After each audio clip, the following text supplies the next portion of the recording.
Good morning, students. Today we're going to be doing kind of a PowerPoint overview of slavery in the Americas. This is not going to be a long presentation. Make sure you follow along with the notes and the questions that I've asked you in the notes. You will turn those in at the end of the period. This is merely to give you an introduction to slavery, and we will go into more details about what it means and the different concepts covered as we continue our unit. So, we spent a little time last week talking about capture and the Middle Passage. We watched some videos. We had some questions. We did some readings. Essentially, where we left off was the capture of Africans and their packing into slave ships, the details of which are horrific at best and total nightmares and fatal, death-inducing trip at the worst. The death rate of passengers aboard these slave ships was 50%. You essentially flipped a coin when you boarded a slave ship, whether you were going to die or not.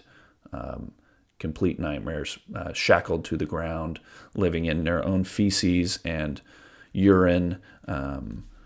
You would oftentimes be laying next to someone who's dead for large portions of the trip. Complete nightmares, and one of the worst things humans have ever done, really, in our history. Here's a map of the Middle Passage. You can see that most emerged from West Africa, and you can see that those ships coming from West Africa, there's some from East Africa on the other side, as well as Madagascar, but most were coming from West Africa. And you can see that slaves were transported all over North, South America, and the Caribbean islands there in between the two continents. So what was it like aboard a slave ship? Like I said, most Africans landed in Brazil. I didn't say that before, but I'm saying it now. That question was designed for you guys to answer on your side now. Continuing to the next topic, most Africans were landed in Brazil. Brazil had the largest number of slaves. Slaves were put on auction. Some of you may have seen auction before. If you've been to the fair or you have animals auctioned off, I know that lots of people in Chowchilla do that. They have, rabbits or whatever, or cows or whatever. So essentially they were placed on some kind of platform and auctioned off to the highest bidder. Slaves were then put through a process of what they call seasoning, which is not what you think of when you're seasoning a soup, but essentially getting them prepared to do very hard labor. People that were arriving from Africa had not engaged, obviously, in plantation labor in Africa, and things were very different, and they had to prepare them for the kind of intensive work that they were about to be put through. They also wanted to give them a new culture, to help them, I guess in some sense, maybe not forget, but to brainwash them into seeing themselves no longer as Africans, but as members of this European system. So they had to learn a European language. In Brazil, that would have been Portuguese. In other parts of the Caribbean and Central America and South America, it might have been Spanish. And then in the United States, it might have been English. And then they were also shown their labor requirements, what they were expected to do. So the question is, how did Europeans change the culture of the slaves? So go ahead and answer that in your notes now. How did Europeans change the culture of the slaves? Pause the video if you need to continue answering this while the video goes on. So the Portuguese and the Spanish were really the first ones to bring large quantities of slaves. The first slaves to arrive in North America, which would become the United States, happened in 1619. There is this famous project that went on a few years ago called the 1619 Project. It was in 2019 that they did this to mark the 400th anniversary of the arrival of slavery in the United States.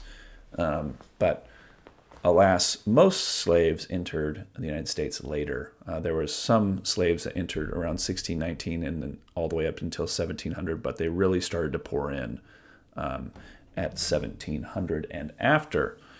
Now, one popular question is, why not enslave the native population? seems a lot easier than hauling people on a boat across the Atlantic Ocean. Well, in fact, there are many reasons why Native people were not enslaved. So Native Americans were the ones most likely to catch European diseases like measles and different things and smallpox. These diseases, because they didn't have modern medicine, killed Native people quickly. They would die very fast, and then you lost your worker. I know that's kind of a dark way to look at it, but if you are the slave owner and you're thinking about which person to purchase or buy, you want to buy someone that is not going to die quickly. Native Americans were also from North America. The Europeans were the ones that just arrived, and so they knew the land a lot better than the Europeans, and so they could more easily escape. They knew where to go, they knew where to hide, they knew who lived where they could blend in with the other Native Americans living in the surrounding area. And so it made it challenging to capture them and keep them. They also had political allies that could fight against the owners. So if the Native Americans felt like plantation owners were starting to take more people from their tribe, they could cause that could lead to war with the Native tribes and the slave owners. So now just give one reason in your notes why they did not enslave Native Americans. Pause it if you need to write down your answer. Now, reason for using enslaved African labor. So it only took about 2 to 6 weeks to get to the colonies from the Caribbean at first, and so they could buy slaves that from the Caribbean.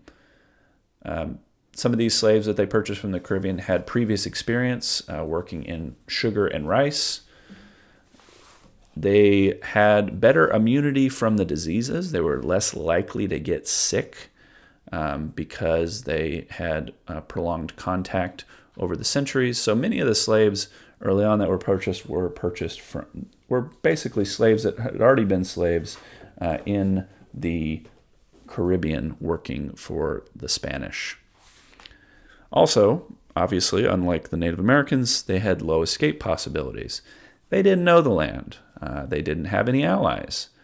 And they were also highly visible because they looked different. Their skin color was different. They looked different than either the Europeans and the Native Americans.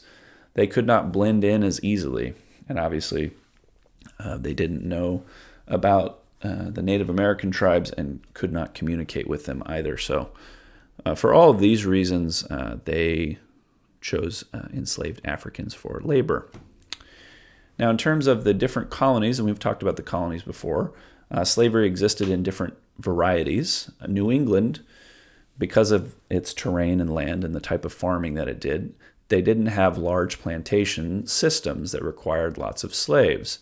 However, there were slaves in the northern New England colonies. The slaves just lived in cities and on small farms, and because of that, there was far fewer of them. The Chesapeake Bay, which is Virginia, Maryland, those areas, was really the center of the domestic slave trade, and they had large tobacco plantations which required lots and lots of labor, and so ultimately there was quite a few slaves. And then there was also a large amount of slaves in the Carolinas and Georgia, where there were large rice and cotton plantations that required slave labor. So one of the questions I'm going to ask you now is, why was it difficult for slaves to escape in the colonies? So pause the video if you need to go back and remember. So some of the effects of the American Revolution and the Constitution. Ultimately, the gradual abolition of slavery, and abolition is one of those words that I want you to write in the left-hand column there. So write the word abolition. Abolition basically means to make something illegal or to get rid of something in a society. So the northern colonies, where there weren't many slaves to begin with, began to get rid of slavery and make it illegal. In the Constitution, it ended the Atlantic slave trade in 1808, so they could no longer purchase new slaves from outside of the country. after this time period. However, slaves reproduced and slavery still existed substantially. And slavery became more profitable in 1793 with the invention of the cotton gin. And basically what the cotton gin enabled them to do was separate the seeds from the fibers of cotton, making it easier to produce cotton and much less labor intensive, which means that they could sell cotton for better prices and make a lot more money. Life as a slave was as horrible as you can imagine. Most slaves worked 6 days a week, and the one day they had off, they had to go to church, even though most slaves obviously were not Christians when they arrived. They went to Christian churches. Most slaves could not read or write, and it was illegal for them to learn. Essentially, they wanted to keep the slaves uneducated because it was believed that an educated slave is a rebellious slave. Some of the slave codes or laws that restricted them, including restrictions to not leave their home without a pass, they could not carry a weapon, they could not gather in groups, they could not own property, they could not legally marry, they could not defend themselves against a white person, and they could not speak up for themselves in court. So really, there was little rights or privileges that were granted to slaves. When did the Atlantic slave trade end? We mentioned a date. You can pause the video if you need to go back. Slaves did resist, though. Sometimes slaves would run away. They would hide in the North or colonies states where it was illegal.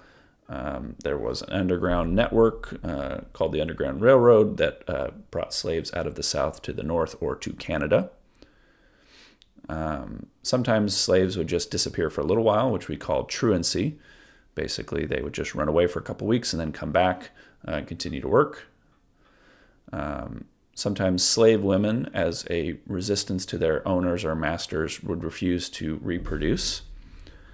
And then finally, sometimes slaves would engage in covert action, which was killing animals, destroying crops, starting fires, stealing stuff, breaking tools, poisoning food, anything that they could do to disrupt their owners.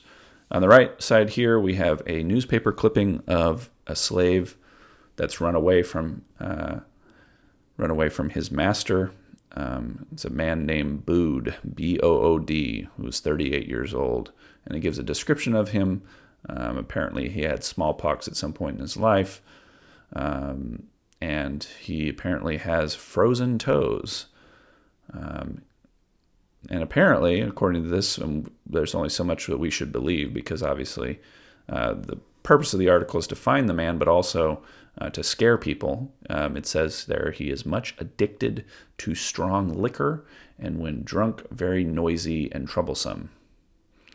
And you can see that there's a reward of $30 if you return him. This clipping was taken from a newspaper in 1766. There were 4 major slave revolts that are worth talking about. There was the Stono Rebellion, which happened in South Carolina in 1793. So this was the main one that happened before the United States became its own country. Then you have the revolt that happened in 1800 in Virginia, led by Gabriel Prosser. Another one in South Carolina in 1822, led by Denmark Vesey. And then probably the most famous slave rebellion led by Nat Turner that killed 60 white people in Virginia in 1831, the most deadly of the slave revolts. So write down one of these slave revolts. Obviously, the one to write down is the Nat Turner one, and describe what happened, how many people were killed. Slaves were often brutally punished for misbehaving. Punishments included whipping, branding, being sold, gagged, and other torturous methods. Strong violence was used because, obviously, in many places, the slaves outnumbered the white people, and so the white people used extreme forms of punishments to scare the slaves into submission. And that's where we will leave off today. At the bottom, please write a summary sentence that includes one, or I'd say two new things that you've learned from this PowerPoint about slavery. So at the bottom, write 2 new things. It can be in one sentence. You can just use and in between those 2 things. You don't have to write 2 sentences. But 2 new things you learned about slavery from this PowerPoint presentation. And that's all I have for you today.